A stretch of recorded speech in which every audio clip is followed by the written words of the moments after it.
Now, this is pod racing. Well, kind of. Welcome to Help Maneuver. I'm Faith, and today I'm here with an ECL Rose Tico vehicle-themed deck. This build is going to be designed to get our vehicles out fast, overwhelm the board, and take down our opponent's base. Starting off with Rose Tico, we see a leader who wants to have vehicles on the board and is trying to heal them. While she's undeployed, she has an action to exhaust her and heals 2 damage from a vehicle that attacked this phase. She can deploy when you control 5 or more resources, and when she does, she comes out as a 4/6 that has an on-attack trigger to heal 2 damage from any vehicle unit. Trying to utilize that turn when she deploys to heal a total of 4 damage across our vehicle units, which we're going to try to use to keep our vehicles alive. This will help us generate board presence advantage. We're pairing Rose with Energy Conversion Lab. This works nicely with Rose's ability, whether she's undeployed or deployed, that after that unit comes into play, it's going to have to target a unit. If we keep that unit alive, we can then use Rose's ability to heal that unit. In this build, we're going to focus on trying to play things that are relatively lower in cost in order to be able to use ECL and to be able to win quickly before they can mount bigger plays. Would it be possible to build a deck like this in like a rebel theme with things like Wing Leader or General Dodonna? However, I've determined in this to focus more on that vehicle trait, so we're going to see how we can best take advantage of that. Starting off with our turn 1 plays, we see a variety of 2-cost ships. We do have one other 2-cost unit in the deck. However, because Rose's ability only works with vehicles, I would rather be playing them on my early action. Our basic ship is our Alliance X-Wing and also a Phoenix Squadron A-Wing. I tend to prefer the Alliance X-Wing a little bit more. Rose's ability is more advantageous to us if our units have a little bit more health and can survive combat, because then she can heal them and they can stay around longer. Restored Arc 170 is basically a strictly better Alliance X-Wing because, well, it has the same stat line. It has Restore 1. We're able to do this because we're in the Vigilant aspect. We can also play Silver Angel, which has the same stat line as the Alliance X-Wing. Rose has an innate ability to heal our units, and so this will allow us to generate a little bit more advantage. So that's our turn 1 plays. Now let's look at some of our turn 2 plays. And the first ship we have here is Blue Leader. This is a 3-cost 3/3 unit that has 2 notable things. It's got Ambush, which means when we play it, we can attack right away, which is generally good for Rose because she can heal units that have attack. And it has another ability that if you can pay 2 extra resources, it gets 2+1/+1 counters and then goes on the ground. Since Rose really wants to be playing vehicles, this is going to be a great way for us to keep those vehicles, but place them on the ground. An arena which is going to be a little bit harder for us to reach, as most of our vehicles are going to be space units. Also, if you're unaware, in Star Wars Unlimited, when you have 2 when played triggers that happen at the same time, you get to choose which one resolves first. In the case of Blue Leader, you can choose to either ambush first, and then, if your unit survives, you can pay that 2 resources and move it to the ground with the experience. Or you can pay those 2 resources before you ambush, get those experience counters, move on the ground, and then attack one of their ground units. This means Blue Leader will become a very effective unit in your deck in dealing with both the space and the ground arena. Up next, we've got 2 Sentinel units, one on the ground and one in space. The first one is Concord Dawn Interceptors. This uncommon is one of the very best at helping you to stay alive and deter your enemy's space force. Village Protectors, on the other hand, is our ground sentinel, and because of its shield, it's often going to be able to survive 2 attacks, and that'll help us to not be overwhelmed by our opponent's ground force. Often, we're going to be playing a lot of units in space, and so we're really not trying to win on the ground. We're just trying to hold out long enough. We're trying to use Concord Dawn Interceptors to protect our other units and Village Protectors to protect our base. Next up, we have Red Squadron X-Wing. And one of the reasons we're playing this is it's going to help us to get some cards back, and hopefully it's going to help us to re-energize our hand to play units to help overwhelm the board. Our final turn 2 ship that I want to talk about is Sabine's Masterpiece in the middle on the bottom. And this unit is definitely not as good in a blue-green deck as it would be in some of the other options. I think green is a very strong one. However, blue leaves a little bit to be desired. Being able to give an experience token can be pretty strong. We do need to have a green unit for that to happen and for Sabine's Masterpiece to attack. But one of the nice things is that if we have that green unit and we have a way to give Sabine's Masterpiece ambush, we do get that experience counter as an on-attack trigger. And there's no limitation to the unit we can target for for that. And so we could even target Sabine's Masterpiece itself, meaning that it could be attacking as a 4/4 if we can give it ambush. On the left and right of Sabine's Masterpiece, I've got the two pilots that we have in this deck. The first pilot is Paige Tico, which fittingly works with Rose Tico. For only a 2 piloting cost, it gives us a great on-attack trigger. When we attack, we get an experience token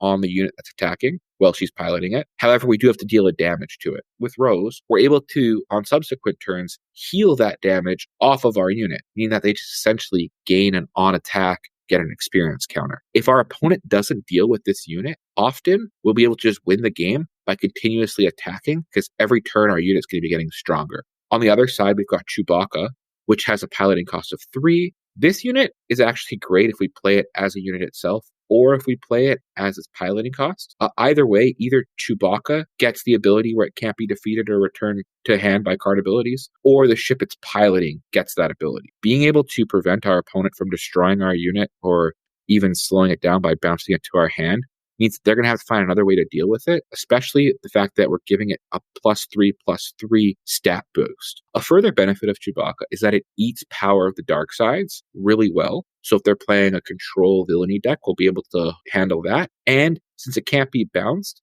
it'll often help us against decks that are pretty strong on the meta right now of Boba Fett's, Han Solo's, Quinlan Voss, all yellow decks, which are trying to slow us down by returning things to our hand. And on the screen now, we're going to see the other slide, which is going to be the other cards in our deck. Ever since set 1, I've loved the idea of a vehicle deck. However, we didn't really have a leader that would allow us to really take advantage of that trait. Now that we have Rose, this card, Frontier ATRT, really likes having our deck have vehicle traits. As we said earlier, we're often going to be having things in space, and so having a few ground units can be pretty helpful. And Frontier ATRT is going to help us because it's going to give us ambush, allowing us to deal some damage on the ground right away. It also is going to allow us to proc Rose's healing effect, and so we're going to be able to often get 2, maybe 3 attacks with this unit to help clear their ground arena. Up next, we've got Bright Hope, another Sentinel in space, which is going to help keep our base alive. It also does have a potential benefit of bouncing a ground unit to our hand. I'm thinking like one of our pilots, if we had to play them earlier. Its 6 health is also really strong with Rose, because unless they can take it out in one action, we're going to be able to keep it alive for a very long time. A pretty underrated card, I think, is the next card, Elfie Patrol Wing. Basically, when we play it, it lets us attack with another unit, which is super strong and worth playing itself. Because we have ECL and some other ways to also gain ambush for our ships, it can potentially allow us to, when we play this, attack on the ground and in space at the same time. It also is going to help us push damage because it can give us a little stat buff as well. After that, we've got the MC-30 Assault Frigate. This card, I would say, is one of the cards I would cut first if you were looking at tweaking the deck. But where its advantage is it is an overwhelm unit that can attack for 6 inherently. So with a little bit of ambush, we can be attacking with a 6/5 overwhelm, something that I want to be doing and could be a way to end a game. In the middle here, we've got really another one of those set 1 cards that were really inspiring for the deck, and that is Wedge Antilles. Wedge gives all of our vehicles ambush, N+1/+1.